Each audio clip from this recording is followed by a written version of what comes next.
Hello everyone. आज हम indirect tax के एमसीक्यूज़ डिस्कस करेंगे जो नवंबर 2020 के एग्ज़ाम में आए थे। इनका लेवल हार्ड था, मैं बता रहा हूँ, बहुत ट्रिकी एमसीक्यूज़ थे। बहुत दिमाग लगा था इसको करने में और बहुत कंफ्यूजिंग थे। ऑप्शंस बहुत सारे ऐसे थे, बहुत सारे एमसीक्यूज़ में ऐसा था कि सारे ऑप्शंस हमें करेक्ट लग रहे थे। तो थोड़ा ध्यान से इसके लिए अच्छे से प्रिपेयर कर लेना, ठीक है। पहले एफटीपी के बता देता हूँ क्या था। एक एक था एक्सपोर्ट वैल्यू बतानी थी, गिफ्ट ऑफ एडिबल आइटम्स कितना एक्सपोर्ट कर सकते हैं, ऐसे कुछ था। 5 लाख का आंसर था उसमें। ऑप्शंस में 1 लाख, 3 लाख, 5 लाख, 7 लाख ऐसे कुछ थे। और एक था एफओबी वैल्यू से रिलेटेड एक है, उसमें 55, उसमें भी 5 लाख हमें लिमिट देखनी होती है। वही आंसर था 5 लाख वाला। तो एक ये चीज़ थी। और इसमें ऑप्शंस में 3 लाख, 4 लाख, 5 लाख, 6 लाख ऐसे करके ऑप्शंस थे। तो 5 लाख चूज़ करना था उसमें।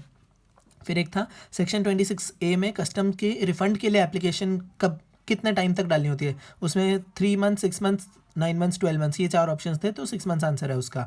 ये था एक एमसीक्यू। उसके अलावा एक था interest on non payment of tax, हमें कैलकुलेट करना था। प्रोविजनल असेसमेंट करी थी शायद उसने। प्रोविजनल असेसमेंट के बाद डिमांड बनी थी, डिमांड पे 18% के अकॉर्डिंगली रेट से इंटरेस्ट लगाना था। तो 4 ऑप्शंस में से एक एक ही आंसर आ रहा था। बहुत कोई ऐसा भी नहीं था कि क्लोज आंसर आ रहा हो।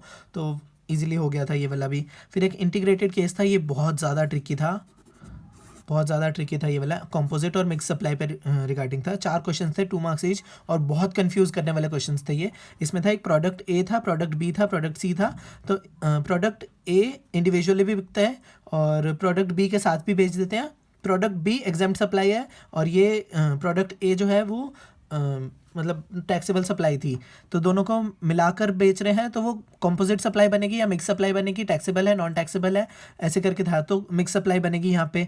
उसके बाद एक सी का था, ए और सी को बेच रहे थे, बट सी इंडिविजुअली नहीं बिकता, बी इंडिविजुअली बिकता था, सी इंडिविजुअली नहीं बिकता। तो सी क्या, हमारा सी को ए के साथ जब बेच रहे हैं तो वो कंपोजिट सप्लाई बनेगी, प्रिंसिपल सप्लाई जिसमें ए है, ऐसे कुछ था ऑप्शंस। और बहुत कंफ्यूजिंग थे। फिर एक था कि गोल्ड कॉइन है, गोल्ड कॉइन का केस बन रहा था कि जब कस्टमर्स ने सारा सामान ले लिया, एंड ऑफ द ईयर में कोई स्कीम निकाली है गोल्ड कॉइन्स की, तो वो गोल्ड कॉइन्स टैक्सेबल होंगे या नहीं होंगे। एक क्वेश्चन था गोल्ड कॉइन्स टैक्सेबल होंगे या नहीं होंगे। तो इसके रिगार्डिंग था कि टैक्स लगेगा या नहीं लगेगा। 4 ऑप्शंस थे जिसमें से 2 पे था कि टैक्स लगेगा, 2 पे था टैक्स नहीं लगेगा, और उसके कॉरेस्पॉन्डिंग रीजंस थे। तो बहुत कन्फ्यूजन वाले थे वहाँ पे। उसके बाद उसका ही उससे रिलेटेड ही नेक्स्ट क्वेश्चन था कि गोल्ड कॉइन्स का आईटीसी मिलेगा कि नहीं मिलेगा। आईटीसी मिलेगा अगर अगर टैक्सेबल सप्लाई हो गई है तो आईटीसी मिल जाना चाहिए, अगर टैक्सेबल नहीं है तो आईटीसी नहीं मिलेगा।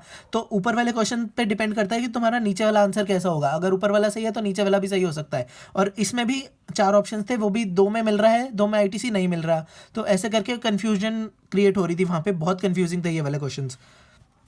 उसके बाद एक था कंटिन्यूस सप्लाई ऑफ सर्विस, ये वाला भी बहुत ट्रिकी था। इसमें कंटिन्यूस सप्लाई ऑफ सर्विस की ना डेफिनेशन के 4 पॉइंट्स होते हैं। तो चारों पॉइंट्स ऑप्शंस में दिए हुए थे हमें। तो मुझे जो याद है उसके अकॉर्डिंगली मेरे हिसाब से चारों ही सही हैं, बट मैं एक तो मार्क करना ही था ना, तो एक मार्क कर दिया मैंने। बट मेरे हिसाब से चारों ही सही हैं। अगर आप स्टडी मैट देखोगे तो 4 पॉइंट्स दिए हुए हैं कंटिन्यूस सप्लाई ऑफ सर्विस की डेफिनेशन में, और वही चारों पॉइंट्स एमसीक्यूज में थे। एक 3 मंथ्स वाला पॉइंट था, पीरियोडिक पेमेंट्स वाला पॉइंट था, एक नोटिफिकेशन बाय गवर्नमेंट वाला पॉइंट था, एक और पॉइंट था। तो ये चारों पॉइंट्स एमसीक्यू में दिए हुए थे कि और बताना था कौन सा नहीं है कंटिन्यूस सप्लाई। तो बहुत ट्रिकी था ये भी। उसके बाद एआर के फंक्शंस पर था, ईजी था ये भी। थोड़ा सा कन्फ्यूजन हो रही थी इसमें, बट ये भी ठीक था। और था टॉस, हमें निकालना था टाइम ऑफ सप्लाई निकालना था। गुड्स के केस में निकालना था, आरसीएम वाले गुड्स थे। तो आरसीएम वाले गुड्स में इनवॉइस की डेट हमें दी हुई थी, पेमेंट डेट दी हुई थी, रिसीट ऑफ गुड्स की डेट दी हुई थी। तो इनवॉइस प्लस 30 डेज ऑप्शन में था, इनवॉइस प्लस 31 डेज ऑप्शन में था, पेमेंट की डेट थी ऑप्शन में, और गुड्स रिसीव्ड की डेट थी। तो चारों में से हमें बताना था क्या था। इनवॉइस प्लस 30 और 31 वो दोनों दिए हुए थे, तो वहाँ पे कन्फ्यूजन हो रही थी। वैसे ही सेम सर्विस के केस में भी था, इनवॉइस की डेट थी, इनवॉइस प्लस 60 डेज थी, इनवॉइस प्लस 61 डेज थी, पेमेंट की डेट थी। ये 4 चीज़ें ऐसे थी, बहुत कंफ्यूज कर रहे थे यहाँ पे भी। तो 30 डेज भी होगा, 31 डेज भी होगा, 60 डेज भी होगा, 61 डेज भी होगा। कौन सा करेक्ट है वो आपको चूज़ करना है। और कैलकुलेट करके डेट हमें दिया हुआ था कि ये वाली डेट से कैलकुलेट करना है। तो डेट कैलकुलेशन में भी ध्यान रखना है। 29 डेज फेब्रवरी के होते हैं वहाँ पर। क्वेश्चन में 29 डेज फेब्रवरी के थे, इस बार 2020 का क्वेश्चन था। तो 29 डेज जान के इन्होंने 29 डेज के वाले मंथ में ही दोनों ऑप्शंस दिए थे, गुड्स वाला भी और सर्विस वाला भी, ताकि बच्चे कंफ्यूज हो जाए वहाँ पे। फिर एक था प्लेस ऑफ सप्लाई निकालनी थी in case of imported goods 10(2) वाले केस में, तो लोकेशन ऑफ इंपोर्टर होती है, ये वाला इजी था। एक ये FTP का क्वेश्चन था, एडवांस ऑथराइजेशन वाला केस में कितना परसेंट हमें एडिशन करना होता है, तो 20%, 5%, 15% और 30% ऐसे ऑप्शन थे, 20% जिसका आंसर होता है वो वाला था यहाँ पर केस। फिर एक था ई वे बिल के केस में which is incorrect. E way bill के केस में 4 चीज़ें दी हुई थी, चारों में से कौन सा इनकरेक्ट ऑप्शन है वो बताना था। तो यहाँ पे एक शायद ऐसा ऑप्शन था कि जो कंसाइनमेंट नोट वगैरह होता है जो ट्रांसपोर्टर इशू कर रहा है वो ई वे बिल होता है कि नहीं, या वो कैरी करना ज़रूरी है कि नहीं, ऐसे कुछ चीज़ थी, वो वाला इनकरेक्ट ऑप्शन था। फिर एक मार्जिन डीलर के रिगार्डिंग था जहाँ पे जिसको ITC नहीं मिल रहा है, सेकेंड हैंड गुड्स बेच रहा है और ITC नहीं ले रहा, तो उसकी वैल्यू क्या आएगी सप्लाई की, वो बतानी थी। फिर सेफ गार्ड ड्यूटी का एक क्वेश्चन था टाइमलाइन के रिगार्डिंग, तो 4 ईयर्स और 10 ईयर्स वाला जो केस होता है ना, 4 ईयर्स के लिए हो सकता है but maximum up to 10 years, तो ये 2 मार्क्स का क्वेश्चन था क्योंकि 2 पॉइंट्स इसमें पूछ रहे थे, दोनों ब्लैंक्स दिए हुए थे और नीचे ऑप्शन में था 4 ईयर, 6 ईयर, 8 ईयर, 10 ईयर करके कॉम्बिनेशन बनाए हुए थे, तो 4 ईयर और 10 ईयर वाला आंसर था।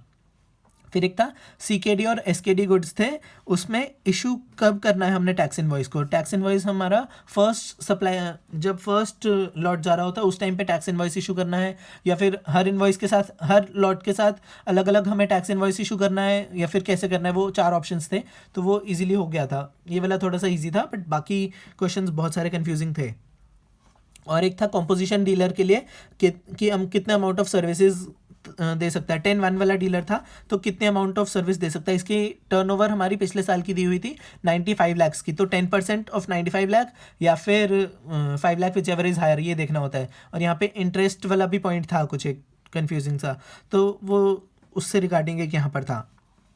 तो ये काफ़ी वैसे ट्रिकी MCQs आए थे हमारे इनडायरेक्ट टैक्स के एग्ज़ाम में, तो अच्छे से प्रिपेयर करना इसके लिए। बहुत सारे क्वेश्चंस ऐसे थे जिसमें सारे ही ऑप्शंस करेक्ट लग रहे थे, तो बहुत ध्यान से चलना है भाई, अच्छे से करना प्रिपेयर, ठीक है। आई होप ये हेल्प करेंगे आप सबको, और ये वीडियो ज़्यादा से ज़्यादा लोगों के साथ शेयर करो ताकि सबको हेल्प हो, जिन्होंने भी एग्ज़ाम देना है अभी जनवरी में या फिर मई 2021 में एग्ज़ाम देना है। जब भी एग्ज़ाम देना है ये हेल्प करेंगे MCQs। Thank you.